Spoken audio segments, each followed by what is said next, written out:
Good morning, students. Today we discuss that sociology, why it is not a science subject. মৰমৰ ছাত্ৰ ছাত্ৰীসকল, আমি আজি সমাজতত্ত্ব বিষয়টো কিয় বিজ্ঞানৰ বিষয় নহয় তাৰ বিষয়ে কিছু আলোচনা কৰিম।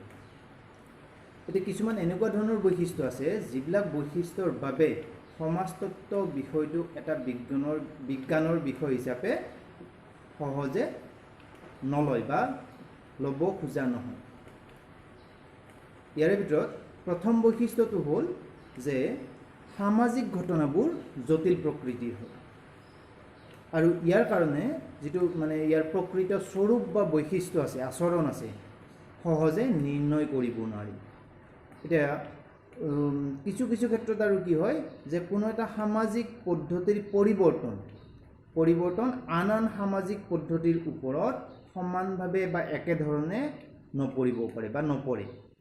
তাৰ ফলত কি হয়, বিজ্ঞানৰ নিচিনা যিবিলাক আমি নিৰ্দিষ্ট এটা সিদ্ধান্তত উপনীত হওঁ, সেই সিদ্ধান্তত উপনীত হোৱাত সমাজতত্ত্বৰ ক্ষেত্ৰত কিছু অসুবিধাৰ সৃষ্টি হৈ পৰে।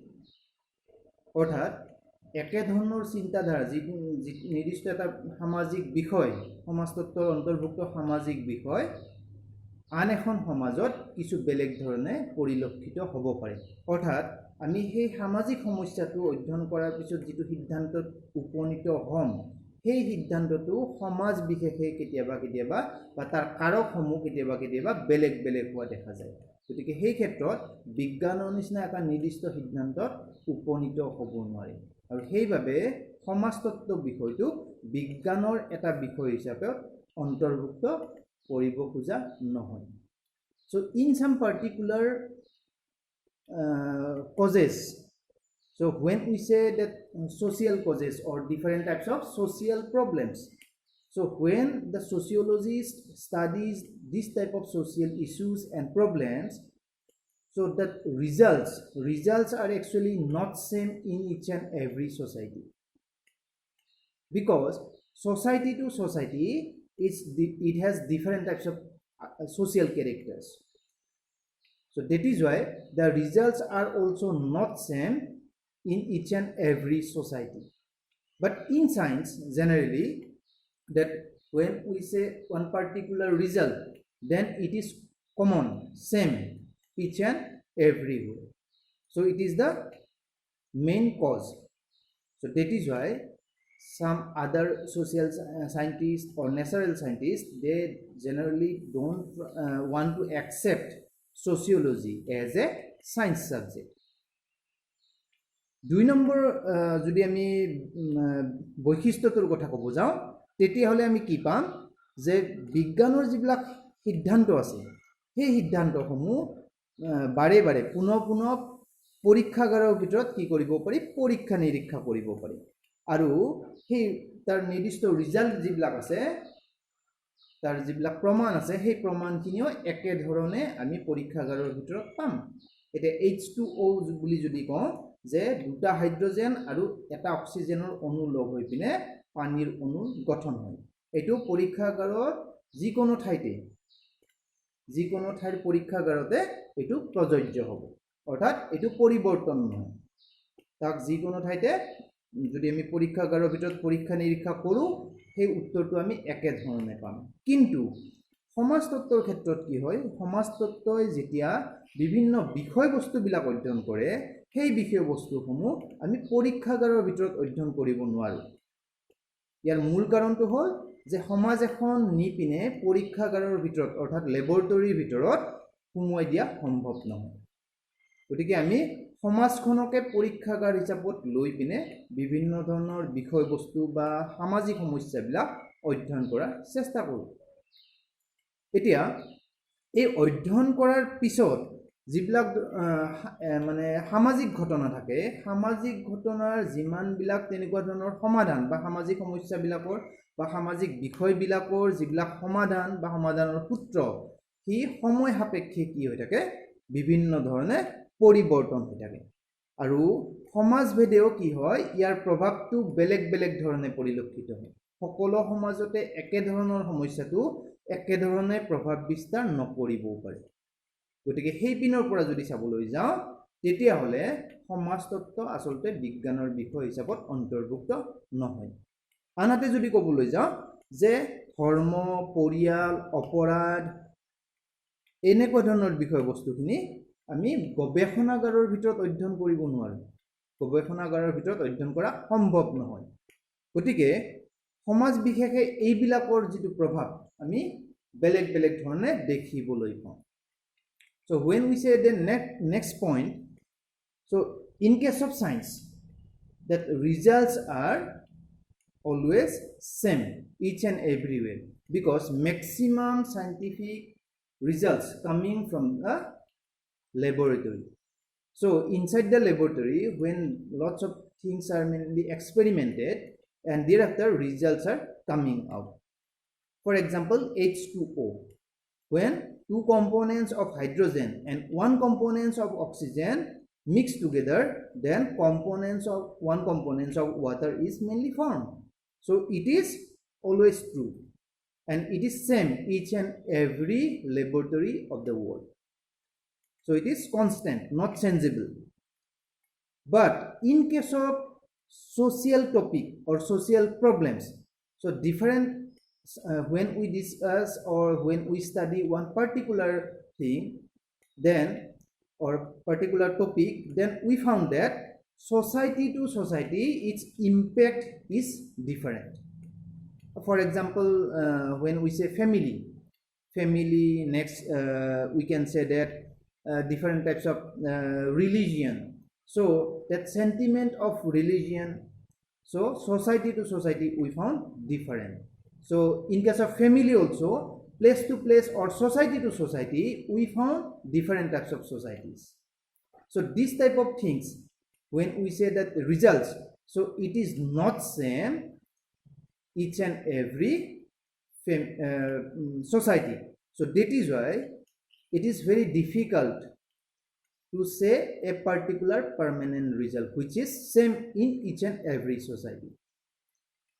আমি যদি এতিয়া তৃতীয় বৈশিষ্ট্যটোৰ কথা ক'বলৈ আহোঁ, তেতিয়াহ'লে বিভিন্ন ক্ষেত্ৰত কি দেখা যায়, বিভিন্ন ধৰণৰ যিবিলাক সামাজিক ঘটনা আছে, যিবোৰ সমাজতত্ত্বই অধ্যয়ন কৰে, সেই সমাজতত্ত্বই অধ্যয়ন কৰা বিভিন্ন ধৰণৰ সামাজিক ঘটনা বা পৰিঘটনাসমূহ অমূৰ্ত হিচাপত দেখা পোৱা যায়।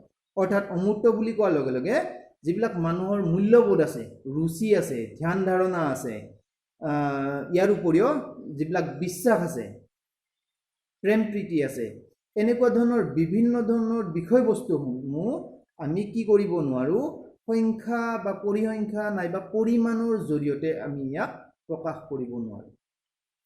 এতিয়া ধৰ্মীয় ভাৱধাৰাৰ যদি কথা ক'বলৈ যাওঁ, যে এজন মানুহৰ তেখেতৰ ধৰ্মীয় ভাৱধাৰা কিমান শতাংশ আছে, সেইটো আমি শতাংশত উলিয়াব নোৱাৰোঁ, সেইটো সম্ভৱ নহয়।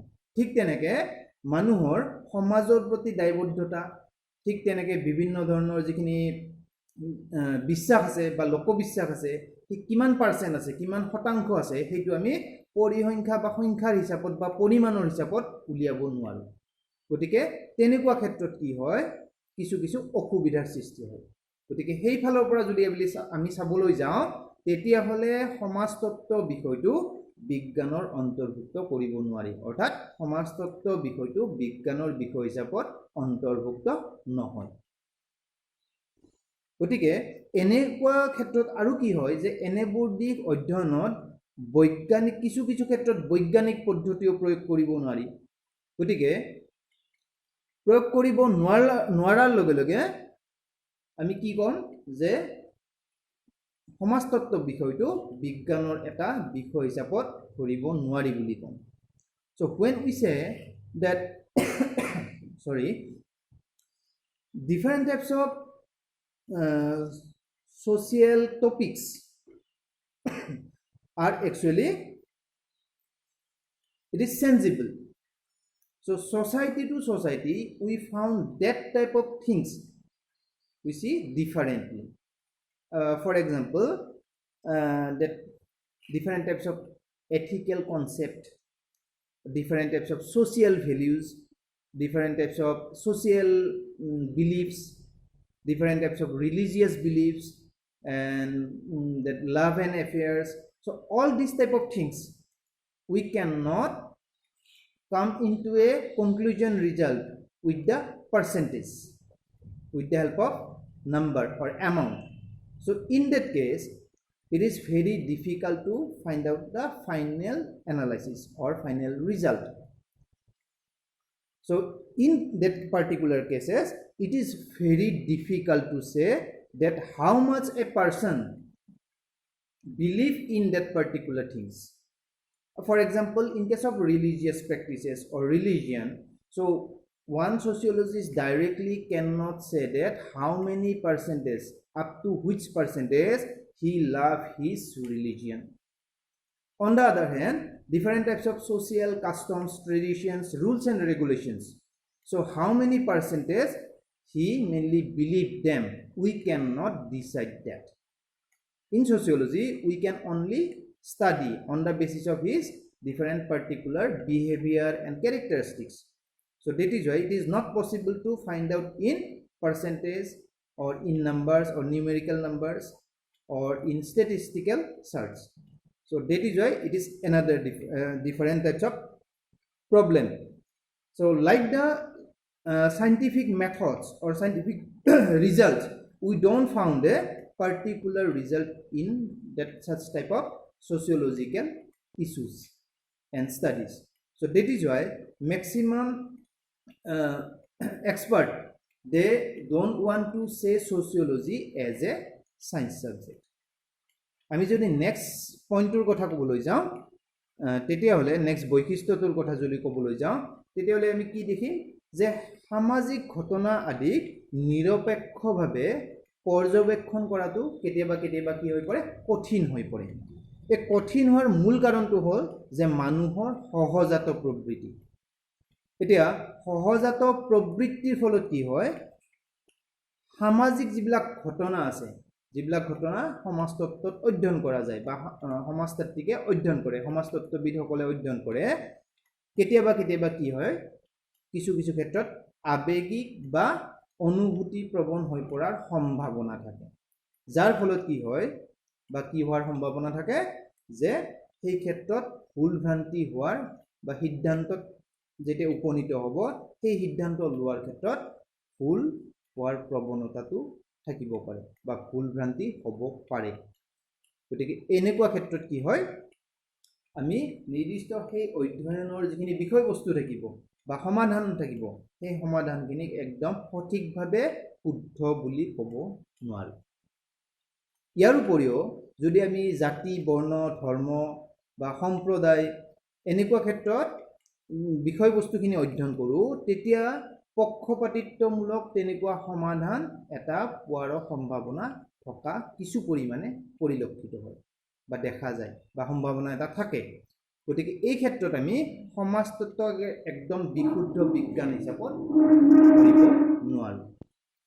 So when we say that in this particular point, that different types of social topics or social incidents which are mainly studied by the sociologists, so it is not neutral. Why?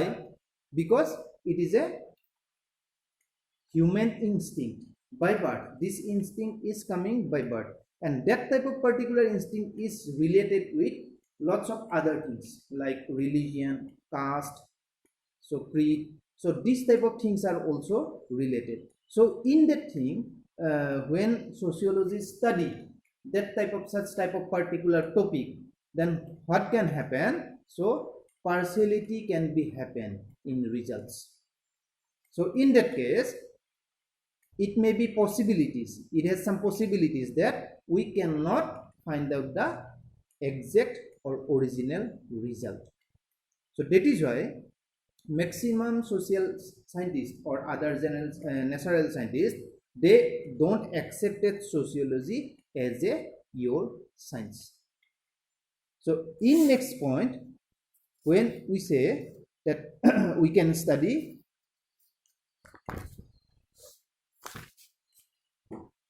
that in case of time, that society is actually sensible. Like the culture, society is also sensible. So what we found when we study a particular topic before 5 years or before 10 years. So what result we found at that time? So that same type of topic when we study after 10 years, so the result cannot be same, that it because of time and changing character of the society. So in that case the result will not be same. So in when we say science subject or science, so results are always same. So on that basis we cannot say that sociology is a science subject. আমি যদি এতিয়া সমাজতত্ত্বক বিজ্ঞানৰ বিষয় হিচাপত যদি ক'বলৈ লাগে বা ক'ব লাগে, তেতিয়াহ'লে কি পৰিলক্ষিত হয় যে সময়ৰ লগে লগে সমাজৰ পৰিৱৰ্তন হৈ থাকে, এই পৰিলক্ষিত হয় আৰু সমাজ পৰিৱৰ্তনশীল, গতিশীল, তেনেকৈ সংস্কৃতিও গতিশীল। গতিকে সময়ৰ লগে লগে যিহেতু সমাজৰ বিভিন্ন ধৰণৰ পৰিৱৰ্তন হৈ থাকে, এই পৰিৱৰ্তনবিলাকৰ কাৰণে 10 বছৰ আগতে অধ্যয়ন কৰা তেনেকুৱা নিৰ্দিষ্ট এটা বিষয়বস্তু সমাজত অধ্যয়ন কৰা সেই বিষয়বস্তুটোৰ যিখিনি মীমাংসা আছে, সমাধান আছে, সেই সমাধানখিনি 10 বছৰ পিছত যদি আমি সেই একে বিষয়বস্তুটো অধ্যয়ন কৰোঁ, তেতিয়াহ'লে তাৰ সমাধানটো একেধৰণে নাপাম। ইয়াৰ মূল কাৰণটো হ'ল যে সমাজ সদায় গতিশীল হৈ থাকে আৰু গতিশীল হোৱাৰ লগে লগে য'ত য'ত আমি গতিশীলতা দেখা পাম তাত আমি কি পাম যে বিভিন্ন ধৰণৰ পৰিৱৰ্তনবিলাক দেখিবলৈ পাম। আৰু এনেকুৱা ধৰণৰ পৰিৱৰ্তনে কি কৰে, নিৰ্দিষ্টভাৱে যিটো সমাধান আছে বা উত্তৰ আছে সি বেলেগ বেলেগ ধৰণে মানে দেখা দিয়ে বা বেলেগ বেলেগ ধৰণে পৰিলক্ষিত হয়।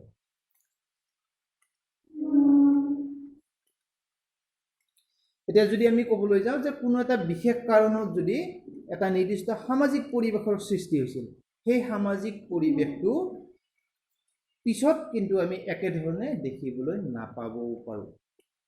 গতিকে ইয়াৰ ফলত কি হয়, আমি বিভিন্ন ধৰণে সমাজত পৰিৱৰ্তনবিলাক দেখিবলৈ পাওঁ। এতিয়া একদম সহজভাৱে যদি ক'বলৈ যাওঁ যে বৰ্তমান সময়ত বেছিভাগ আমাৰ ভাৰতবৰ্ষৰ বা আমাৰ অসমৰ গাঁও অঞ্চলৰ ৰাস্তা ঘাটবিলাকৰ যদি কথা ক'বলৈ যাওঁ, যাতায়াত ব্যৱস্থাৰ কথা ক'বলৈ যাওঁ, তেতিয়াহ'লে বেছিভাগ যাতায়াত ব্যৱস্থা কিন্তু 10 বছৰ আগৰ যাতায়াত ব্যৱস্থাতকৈ উন্নত। এতিয়া 10 বছৰ আগৰ যদি আমি যাতায়াত ব্যৱস্থাৰ লগত পৰিবহনৰ কথা অধ্যয়ন কৰিবলৈ যাওঁ, তেতিয়া বেছিভাগ ক্ষেত্ৰত কি দেখিম যে বেছিভাগ গাঁৱৰ সমাজৰ বা গাঁৱলীয়া সমাজৰ বা গাঁৱৰ মানুহখিনিৰ বেছিভাগৰ ঘৰতে কিন্তু চাইকেল আছিল। কিন্তু বৰ্তমান সময়ত যদি সেই একে বিষয়বস্তুটো অধ্যয়ন কৰিবলৈ যাওঁ, যিহেতু ইয়াত যাতায়াত ব্যৱস্থাটো উন্নত হৈছে, গতিকে উন্নত হোৱাৰ লগে লগে পৰিবহন ব্যৱস্থাটোৰো কিছু পৰিমাণে উন্নত হৈছে বা পৰিৱৰ্তন হৈছে।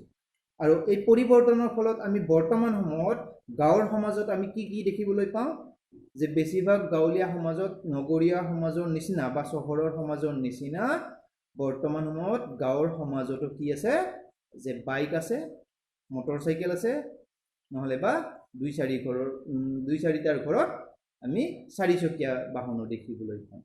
অৰ্থাৎ সেইটো এটা পৰিৱৰ্তনৰ আচলতে প্ৰক্ৰিয়া। গতিকে 10 বছৰ আগতে সেই একে বিষয়বস্তুটো অধ্যয়ন কৰাৰ পিছত যিটো সমাধান পাইছিল বা যিটো ৰিজাল্ট পাইছিল, সেই একে ৰিজাল্টটো বৰ্তমান সময়ত কিন্তু পোৱা নাযাব। গতিকে সেই এক প্ৰকাৰৰ সময় আৰু সমাজৰ পৰিৱৰ্তনটো বুজাইছে। When we say that changing characters of the society and time on the basis of time, so if we study the rural society before 10 years, so at that time maximum road mainly and communication mainly, so roads are not so well. So in that case what happened, in maximum houses rural people they have bicycles. But at present time because of the development of road and transportation, so in maximum village we found along with bicycle we found motorcycle also or bike also, and sometimes we found 4-wheelers also. So it is changing character. It is not same before like the 10 years ago.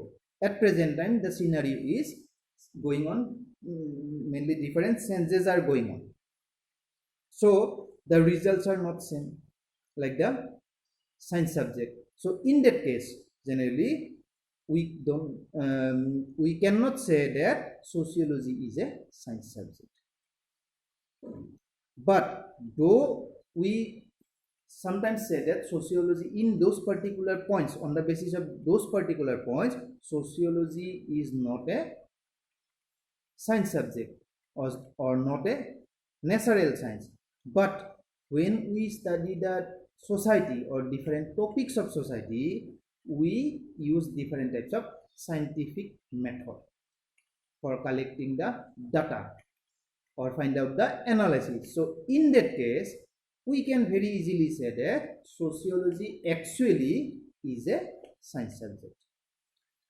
এতিয়া সমাজতত্ত্বত যদিও বা সমাজতত্ত্বক ক'ব নোখোজে যে বিজ্ঞানৰ বিষয় হিচাপত ক'ব নোখোজে, কিন্তু তথাপিতো আমি এটা কথা ক'ব পাৰোঁ যে সমাজতত্ত্বত যেতিয়া বিভিন্ন সামাজিক বিষয়বস্তু বা সামাজিক সমস্যাসমূহ অধ্যয়ন কৰা হয়, সেই অধ্যয়ন কৰাৰ সময়ত বা সেই অধ্যয়ন কৰাৰ ক্ষেত্ৰত আমি বিভিন্ন ধৰণৰ বৈজ্ঞানিক পদ্ধতি অৱলম্বন কৰোঁ। গতিকে সেই বিভিন্ন ধৰণৰ বৈজ্ঞানিক পদ্ধতিখিনি তথ্য পাতি সংগ্ৰহ কৰাৰ কাৰণে যিমানবিলাক বৈজ্ঞানিক পদ্ধতি আছে, তেনেকুৱা ধৰণৰ বৈজ্ঞানিক পদ্ধতিসমূহ আমি যেহেতু ব্যৱহাৰ কৰোঁ, গতিকে সেই পিনৰ পৰা সমাজতত্ত্বক আমি বিজ্ঞানৰ এটা বিষয় হিচাপে পৰিগণিত কৰিব পাৰোঁ, অৰ্থাৎ বিজ্ঞানৰ বিষয় হিচাপে ক'ব পাৰোঁ বা ধৰি ল'ব পাৰোঁ। গতিকে এই নিৰ্দিষ্ট বৈশিষ্ট্যখিনি আমি আজি অধ্যয়ন কৰিলোঁ। ইয়াৰ উপৰিও আমি যদি ভালদৰে চাবলৈ যাওঁ যে সমাজ এখনত আৰু কিছুমান আমি বৈশিষ্ট্য পৰিলক্ষিত হয় বা বিভিন্নতা দেখিবলৈ পাওঁ, যে কি সামাজিক বিভিন্নতা আৰু অসমতা আচলতে সমাজ এখনত পৰিলক্ষিত হয়। এতিয়া সামাজিক বিভিন্নতা আৰু অসমতা, যাক আমি ছ'চিয়েল প্লুৰেলিটিজ বুলিও কওঁ, ছ'চিয়েল প্লুৰেলিটিজ এণ্ড ইনইকুৱেলিটিজ। সমাজৰ প্ৰত্যেকজন ব্যক্তি একে নহয়, কিন্তু সি এটা পৰিয়ালৰো হ'ব পাৰে নাইবা এখন সমাজৰো হ'ব পাৰে। গতিকে মানুহ বিশেষে সেই মানুহৰ চিন্তাধাৰা, আচাৰ ব্যৱহাৰ, স্বভাৱ চৰিত্ৰ কম বেছি পৰিমাণে কি হয়, বেলেগ বেলেগ ধৰণে পৰিলক্ষিত হয়। গতিকে আমি সমাজত যদিও মানুহখিনি একলগ হৈ থাকোঁ, কিন্তু এই সমাজত একতাৰ লগতে একতাৰ উপৰিও আমি বিভিন্নতা আৰু অসমতা আমি দেখিবলৈ পাম, অৰ্থাৎ পৰিলক্ষিত হ'ব। সকলোৱে সমান নহয়, অৰ্থনৈতিকভাৱে, ৰাজনৈতিকভাৱে, সামাজিকভাৱে বা শিক্ষাগত দিশৰ পৰা, এই পিনৰ পৰা যদি চাবলৈ যাওঁ, মানুহখিনি সকলো সমান নহয়। আনহাতে সকলোৰে মতামত একে নহয়, অৰ্থাৎ নিৰ্দিষ্ট এটা বিষয়লৈ যেতিয়া বিভিন্ন ধৰণৰ আলোচনা হ'ব, তেতিয়াহ'লে প্ৰত্যেকজন মানুহৰ যিখিনি মন্তব্য থাকিব, সেই মন্তব্যখিনি একেধৰণে পৰিলক্ষিত নহয়। কিছুমানে সমৰ্থন কৰিব, কিছুমানে সমৰ্থন নকৰে। গতিকে